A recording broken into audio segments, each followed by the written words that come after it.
kita melaksanakan gelar pasukan Satlimas dalam rangka pengamanan pemilu serentak nanti tanggal 14 Februari. Kegiatan yang kita laksanakan ini adalah melihat kesiapan sekaligus penyerahan Satlimas ini kepada Pak Kapolres untuk dapat dilaksanakan pengamanan di tanggal 14 Februari. Alhamdulillah kegiatan dengan 1.800 sekian tadi Satlimas yang tersebar di 9 kecamatan, 90 kampung, serta di 618 TPS, ini kita sudah lengkap semua Satlimasnya.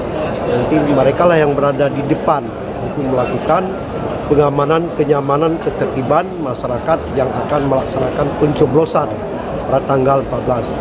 Ya, kita berharap dan kita berdoa semua mudah-mudahan Banda Aceh semua berjalan baik ya pada tanggal 14 sampai dengan perhitungan suara kita aman terkendali dan masyarakat juga merasakan kenyamanan.